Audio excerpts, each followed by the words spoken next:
semuanya, perkenalkan nama saya Zaskia Fauzia Hayati. Di sini saya akan mempresentasikan materi berjudul Peta, Atlas, dan Goal. Tonton terus videonya ya.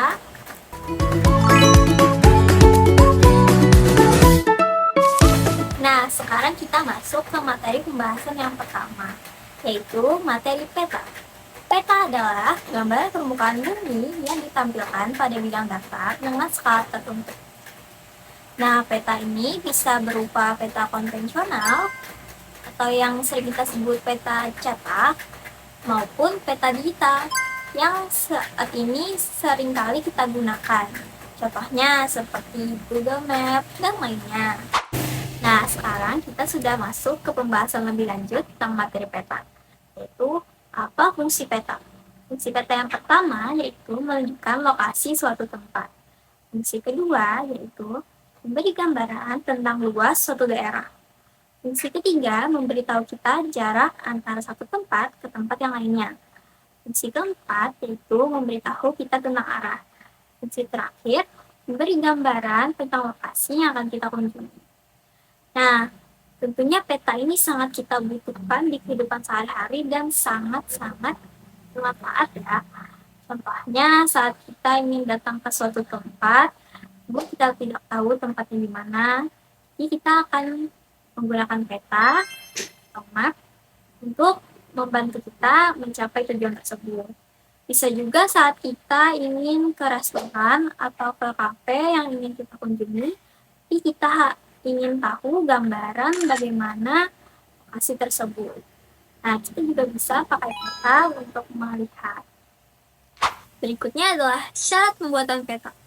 Pembuatan peta yang baik harus memenuhi beberapa aspek penting, yaitu yang pertama adalah sumber data. Sumber data dapat diperoleh dari observasi langsung, interpretasi foto udara, citra satelit, dan data statistik. Yang kedua ada simbol. Simbol digunakan untuk mempresentasikan objek geografis, terdiri dari simbol titik, simbol garis, simbol wilayah, simbol piktorial, simbol geometrik. Aspek yang ketiga yaitu lettering atau tulisan pada peta. Digunakan untuk memberi nama objek geografis. Aturannya meliputi yang pertama, judul peta. Judul peta harus ditulis dengan huruf kapital dan tegak. Yang kedua yaitu nama perairan harus ditulis dengan miring, sejajar dengan aliran sungai. Yang ketiga ada nama ibu kota lebih besar dari kota lainnya. Nah, berikutnya ada warna peta atau aspek terakhir yang harus dipenuhi dalam syarat pembuatan peta. Jadi warna ini terdiri dari 7. Yang pertama yaitu warna hitam.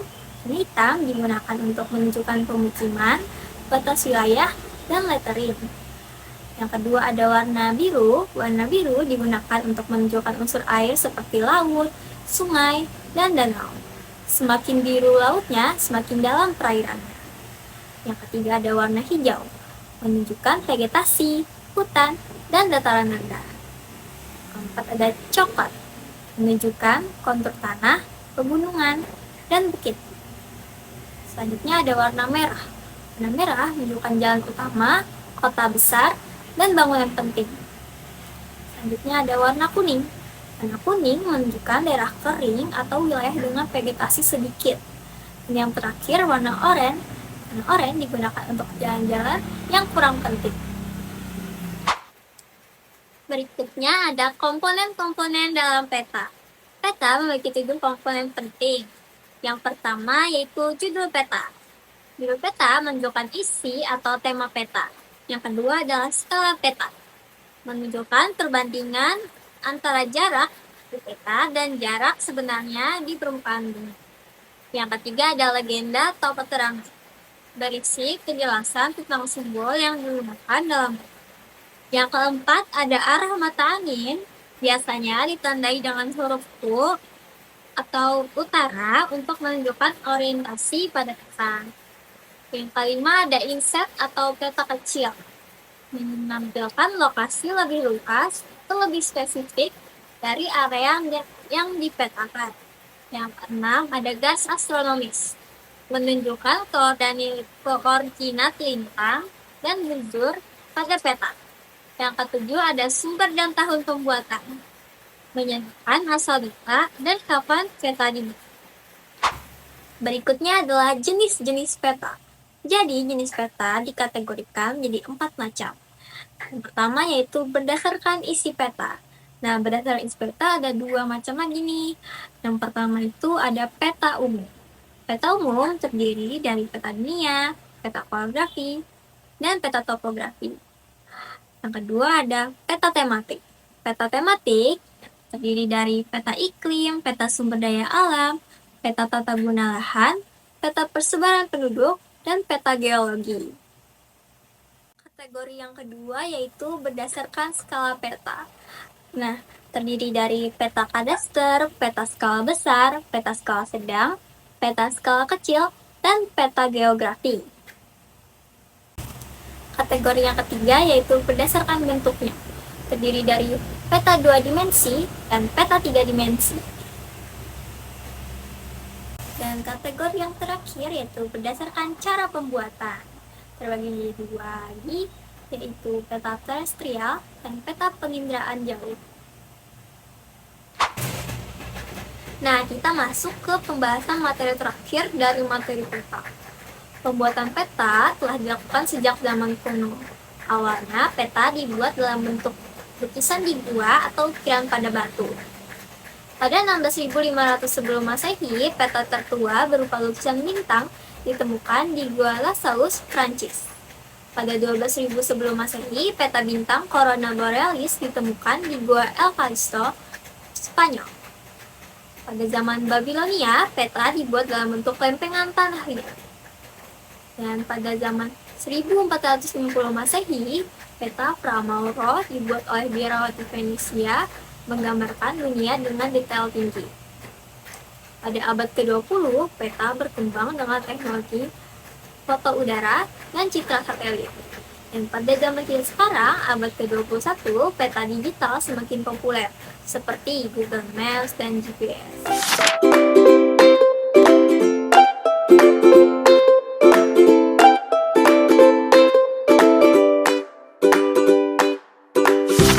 Nah, setelah kita cukup membahas tentang materi peta tadi, kita lanjut ke materi pembahasan yang kedua, yaitu materi atlas. Atlas adalah kumpulan beberapa peta yang disusun secara sistematis dengan tujuan memberikan informasi geografis yang lebih luas dan terstruktur. Selain dalam bentuk buku, atlas juga tersedia dalam bentuk multimedia yang berisikan informasi geografis, batas negara, statistik, sosial, agama, dan ekonomi. Nah, kita masuk ke pembahasan lebih lanjut dari materi atlas. Fungsi atlas dalam bidang kehidupan. Nah, atlas ini memiliki berbagai fungsi di dalam bidang kehidupan. Yang pertama yaitu dalam bidang geografi dan pendidikan. Atlas berfungsi untuk memahami peta dunia dan fenomena geografis. Yang kedua yaitu bidang perencanaan wilayah. Atlas berfungsi untuk pemetaan infrastruktur dan sumber daya alam. Yang ketiga, dalam bidang ekonomi dan bisnis, atlas menganalisis dan perdagangan internasional. Nah, bidang yang keempat, dalam bidang sejarah dan ilmu sosial, atlas berfungsi untuk studi sejarah dan budaya. Yang kelima, dalam bidang lingkungan dan alam, atlas berfungsi untuk perlindungan lingkungan dan perubahan iklim. Berikutnya yang keenam, dalam bidang kesehatan masyarakat, atlas berfungsi untuk memantau penyebaran penyakit. Dan fungsi yang terakhir yaitu dalam bidang militer dan keamanan, atlas berfungsi untuk merencanakan strategi militer dan kebijakan keamanan. Nah, berikutnya ada pembahasan terakhir dari materi atlas, yaitu sejarah atlas. Atlas pertama kali dibuat berdasarkan perhitungan Claudius Ptolemaios 150 sebelum Masehi. Abraham Ortelius membuat atlas modern pertama pada 1570 dengan judul Theatrum Orbis Terrarum. Gerardus Mercator menggunakan istilah atlas pada 1595. Jadi begitulah sejarah atlas.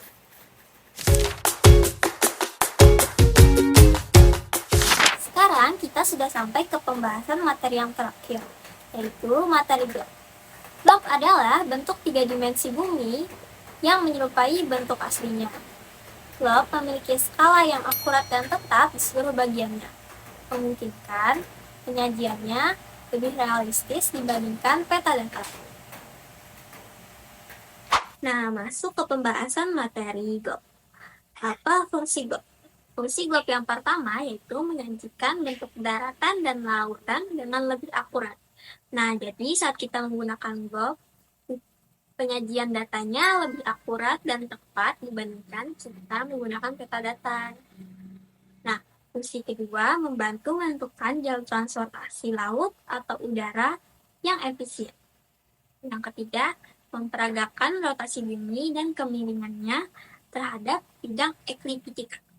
Yang keempat, digunakan dalam simulasi peristiwa gerhana matahari dan bulan. Yang terakhir, menampilkan sistem pembagian zona waktu, iklim, dan garis bintang bujur. Selanjutnya ada komponen-komponen globe. Nah, komponen globe ini ada 4. Yang pertama yaitu bola dunia, yang kedua garis bintang dan bujur, yang ketiga sumbu rotasi, yang keempat ada kaki penyangga. Nah, bola dunia untuk representasi 3 dimensi bumi yang dapat berputar. Yang kedua ada garis bintang dan bujur, menentukan lokasi, zona waktu, dan iklim. Yang ketiga ada sumbu rotasi, miring 23,5 derajat untuk meniru kemiringan asli bumi. Yang terakhir ada kaki penyangga, menopang bola agar mudah diputar dan diamankan. Berikutnya adalah jenis-jenis globe. Nah, globe ini terbagi dalam 5 jenis. Yang pertama itu ada globe fisik, yang kedua itu ada globe politik, yang ketiga globe topografis, yang keempat globe tematik, dan yang kelima ada globe digital. Globe fisik menampilkan fitur geografis seperti pegunungan dan samudra. Globe politik memperlihatkan batas negara dan ibu kota. Globe topografis menunjukkan ketinggian dan kedalaman dengan warna. Globe tematik mengilustrasikan iklim, populasi, dan sumber daya alam. Dan terakhir, globe digital, versi interaktif yang bisa diperbesar atau diputar. Nah, pembahasan terakhir dari materi globe yaitu sejarah perkembangan globe. Jadi, di abad ke-6 sebelum Masehi, Anaximenes dari Yunani menciptakan globe pertama. Selanjutnya, abad ke-2 Masehi, Ptolemeus mengembangkan sistem garis lintang dan bujur. Dan selanjutnya ada abad ke-16 sampai 18, globe mulai digunakan untuk navigasi dan dekorasi. Selanjutnya ada abad ke-19, globe menjadi alat pendidikan yang lebih terjangkau. Yang terakhir, abad ke-20, citra satelit meningkatkan akurasi globe dan produksi massal berkembang. Nah, sekarang saya sudah selesai membahas tentang materi peta, atlas, dan globe. Di sini saya akan menyimpulkan materi-materi yang sudah saya bahas tadi. Peta adalah gambar permukaan bumi dalam bidang besar dengan skala tertentu dan dipelajari dalam ilmu kartografi. Peta memiliki fungsi utama untuk menunjukkan lokasi, menampilkan bentuk permukaan bumi, menyajikan data potensi wilayah, serta mengukur jarak dan luas wilayah. Pembuatan peta harus memenuhi syarat seperti memiliki sumber data yang akurat, simbol yang jelas, data ringan sesuai, serta warna yang representatif. Komponen penting dalam peta meliputi judul, skala, legenda, arah mata angin, dan garis astronomis. Peta dapat diklasifikasikan berdasarkan isi, skala, bentuk, serta cara pembuatannya. Dengan sejarah yang berkembang dari lukisan gua hingga peta digital saat ini. Sementara itu, atlas adalah kumpulan beberapa peta yang disusun secara sistematis dalam bentuk buku atau digital. Dengan sejarah dimulai dari Ptolemeus, Ortelius, hingga Mercator, atlas memiliki berbagai jenis berdasarkan wilayah, tujuan, dan isi, serta berfungsi dalam bidang pendidikan, perencanaan wilayah, ekonomi, sejarah, lingkungan, dan keamanan. Komponen atlas meliputi judul, tahun pembuatan, daftar isi, legenda, dan indeks. Di sisi lain, globe merupakan model tiga dimensi bumi yang lebih akurat dalam merepresentasikan bentuk permukaan bumi. Globe berfungsi untuk navigasi, memahami rotasi bumi, serta menunjukkan zona waktu dan iklim. Komponen utamanya mencakup bola dunia, garis lintang dan bujur, sumbu rotasi, serta kaki penyangga. Terdapat berbagai jenis globe seperti fisik, politik, topografis, tematik, dan digital. Sejarah globe dimulai dari Anaximander dan Ptolemeus hingga pengembangannya menjadi alat navigasi dan edukasi modern. Meskipun teknologi digital semakin maju, peta, atlas, dan globe tetap menjadi alat penting dalam memahami geografi.